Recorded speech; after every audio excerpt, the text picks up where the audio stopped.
Salut, c'est Mathieu de l'Atelier Passion du Bois. Alors aujourd'hui, je vous propose une création un petit peu particulière, puisque Seb Création Bois, donc si vous ne connaissez pas, je vous invite à aller voir sa chaîne, que je mettrai dans la description, nous a proposé à plusieurs youtubeurs de créer finalement un espèce de projet, alors non pas commun, mais que chacun puisse y apporter sa touche personnelle. Donc les conditions pour participer sont simplement de réaliser une boîte de 50 par 50 par 50 en maximum, et puis à partir de ça, chacun laisse libre cours à sa créativité. Du coup, je vous propose aujourd'hui une petite boîte en tech, puisque je vais faire à nouveau un projet de récupération de ce fameux bois de tech. Donc si vous vous rappelez, j'ai fait une création de table basse il y a quelques temps. Alors c'était une table de jardin que j'ai transformée en table basse. Depuis, j'ai déjà réalisé un plateau, une lampe de salon, des appliques murales, un support pour les bijoux, et puis maintenant, nouvelle création, une boîte. Vous me verrez, il me reste encore du tech, donc il est possible d'y avoir encore quelques petits projets sur le sujet. Allez, c'est parti! Alors je vous l'ai dit, ici j'utilise du bois de récupération, donc il s'agit du tech que j'ai récupéré d'une table de jardin. Donc je commence d'abord par emboîter toutes les petites lames pour être sûr qu'elles soient à la même épaisseur. Donc voilà, après quelques passages c'est réglé. Et là maintenant je viens les couper directement à la scie sur table pour qu'elles aient la même largeur. J'utilise maintenant ensuite ma box joint jig, donc c'est vraiment un guide spécifique pour créer des assemblages à queue droite. Donc je vous invite à aller voir dans la description et ça apparaîtra à l'écran la vidéo de sa construction et qui permet derrière tranquillement de pouvoir venir, voilà, petit à petit faire les rainures. Donc vous voyez, on fait la première et petit à petit on vient se décaler grâce au petit guide pour réaliser les rainures sur l'ensemble du bois. Donc je fais ça bien sûr sur toutes mes planches et ça me permet finalement de pouvoir assembler ces quatre là. Donc là ici avec la colle, donc volontairement je l'ai fait dépasser pour pouvoir après ensuite retailler et vraiment être sûr d'être bien perpendiculaire. Donc là je galère un petit peu avec mes serre-joints, je trouve pas la bonne solution pour bien coller ça sans que ça bouge. Donc au final je change tout et je place des petites équerres dans chacun des coins que je viens maintenir avec des pinces. Une fois que c'est sec, je viens couper ça maintenant à la scie japonaise. Donc je fais ça bien sûr sur l'ensemble des quatre coins, ce qui nous permettra après de passer un bon petit coup de ponceuse sur l'ensemble. Alors pour le collage ici, c'est un petit peu particulier puisque mes planches sont vraiment très fines, il y a vraiment peu d'épaisseur, on est je crois quasiment sur 5-6 mm. Donc si on mettait ça entre des serre-joints, ça partirait vraiment en vrille. Donc là la solution c'est d'utiliser du scotch pour venir maintenir les planches et puis comme ça, ça me permet de les écarter et de les coller. Alors ici il y a une grosse erreur que je fais, c'est que j'utilise de la scie et glue parce que je suis un petit peu pressé, j'aurais mieux fait d'utiliser de la colle normale, vous verrez tout à l'heure pourquoi. Donc là voilà, normalement juste comme ça suffit largement avec le scotch, ça permet de maintenir en position le bois. Et là je viens au niveau de la caisse, la coller ici sur la partie qui servira à être finalement le fond ou le dessus, ça dépendra de quel côté on utilisera tout à l'heure. Donc cette partie là étant collée, je viens maintenant refaire la même chose de l'autre côté, encore une fois l'erreur de ma scie et glue là-dessus, et je viens coller cette fois-ci, voilà, l'autre planche par-dessus, je regarde que je suis bien aligné à peu près au niveau des collages, et puis je mets tout ça sous presse. Donc là je vais mettre ça directement sous mon étau, et donc comme ça on est sûr d'avoir une bonne dizaine de kilos là-dessus sans problème. Alors une fois que la boîte est collée, je viens maintenant sur ma scie à ruban pour éliminer le plus gros, parce qu'après le reste on va le faire à la défonceuse, mais donc on va éviter finalement d'éclater tout le bois, donc on enlève le plus gros directement à la scie à ruban, c'est ce qui est vraiment plus pratique. Donc là je laisse vraiment quelques millimètres de chaque côté de la boîte, ça suffit largement.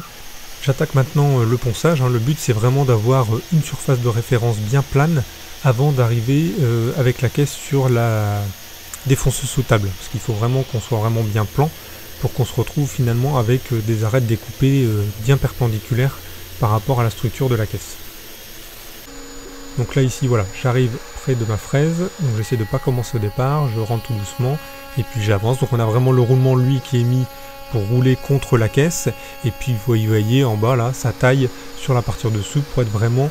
Alors attention ici, vous allez voir une erreur, voilà, je pars devant, vous voyez, pouf, ça y est, ma boîte est partie un petit peu trop vite, alors j'aurais dû faire, voilà, vraiment rentrer et aller finalement en contresens comme je le fais bien ici, pour éviter d'éclater tout le bois. Donc là je fais un petit peu la sortie, et là on récupère ici le bon sens de la défonceuse, donc toujours, voilà, dans ce sens là.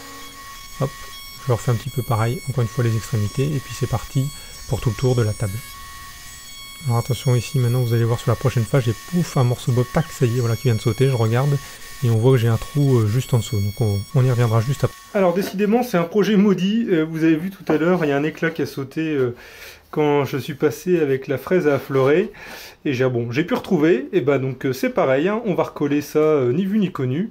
Et puis on repassera ensuite ça sur la défonceuse sous table. C'est ça la vie d'un projet, hein, c'est qu'on a souvent des impondérables, il faut se débrouiller avec. Bon, heureusement avec le bois, généralement on arrive toujours à recoller ou faire quelque chose. Mais voilà, on perd un petit peu de temps, mais c'est pas grave, le but c'est le résultat final. Alors on va venir ici maintenant ouvrir la boîte, donc simplement en passant à la scie sur table en faisant 4 coupes. Alors il faut faire très attention que la boîte ne se referme pas sur vous au moment de la dernière coupe.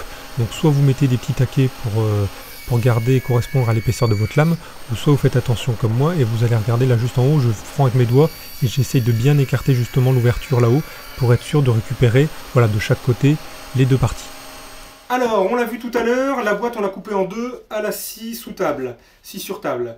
Du coup, ça laisse quelques traces, et finalement ces traces-là, pour être sûr de pouvoir les rectifier en restant vraiment plan au niveau de la surface, je suis venu coller ici sur une planche de mélaminé un abrasif, une feuille d'abrasif, pour être sûr d'être vraiment bien plan. Et là, je vais prendre directement mes boîtes pour venir ici les frotter comme ça sur la planche. Donc je vais accrocher ça ici avec des serre-joints et on va faire ça.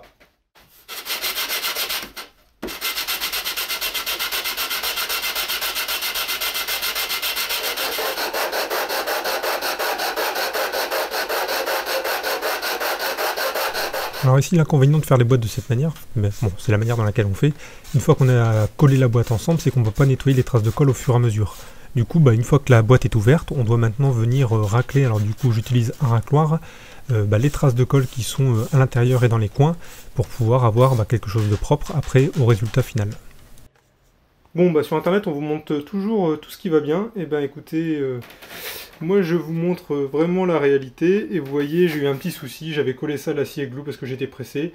Et au final, ça a été la cata. J'ai des lames qui sont cassées. Enfin, qui sont plutôt décollées. Donc là, je suis en train de tout recoller à la colle à bois classique. Donc voilà, ne soyez pas pressés. Faites bien vos projets tranquillement. Et puis vous éviterez comme ça des petites déconvenues. Bon, en l'occurrence pour cette réalisation, il n'y a pas de souci, là, ça me retarde un peu, mais ça ne va pas changer grand chose. Alors, pour la finition de la boîte, je vais utiliser une petite cire à patiner pour vraiment donner un aspect sympa au tech, et puis après on s'occupera de mettre tout ce qui est charnière et crochet, enfin l'octo devant.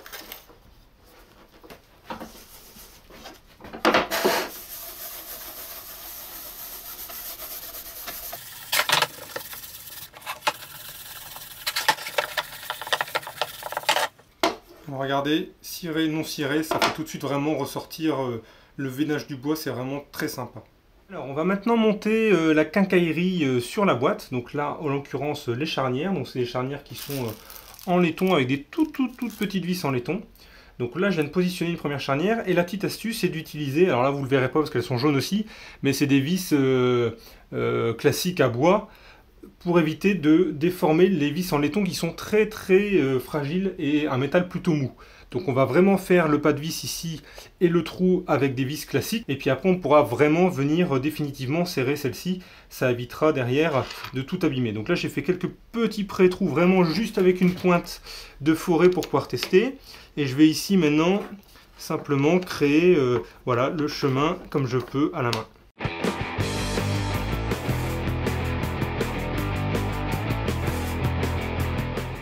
Et voilà, les charnières sont maintenant montées et on va attaquer devant avec le Locto.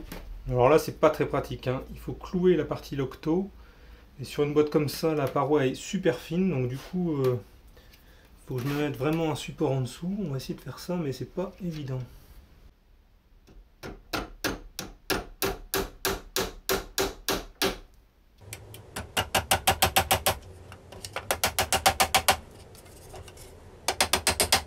Alors là, les clous dépassent un petit peu à l'intérieur, mais c'est pas grave. Je viens avec une petite pince pour les couper vraiment à fleur. Voilà. Impeccable. Donc maintenant, il me reste à mettre l'autre partie du Locto juste en face. Et bien voilà, cette boîte est maintenant terminée. Donc je suis vraiment très content du résultat. On a vraiment une petite boîte sympa, ultra légère, voilà, en tech. Le petit Locto devant, les charnières à l'arrière. Voilà, vraiment une petite boîte bien pratique qui servira chez moi pour mettre tout ce qui est sachet de thé. C'est toujours un petit peu plus sexy que les boîtes cartonnées que vous pouvez trouver en magasin. Donc voilà, résultat bien sympathique. Je vous invite à aller voir les vidéos de tous mes collègues youtubeurs qui ont participé à ce petit challenge qu'on s'est mis entre nous, voilà, de créer une boîte. Donc je vous mettrai tous les liens dans la description, comme ça vous verrez un petit peu voilà, comment finalement à partir d'un thème commun qui est une boîte, on arrive chacun à faire des réalisations différentes. Voilà, et bien écoutez, si vous n'êtes pas encore abonné à la chaîne, je vous invite à le faire pour être sûr de suivre les prochaines vidéos. Et je vous dis à bientôt. Allez, ciao!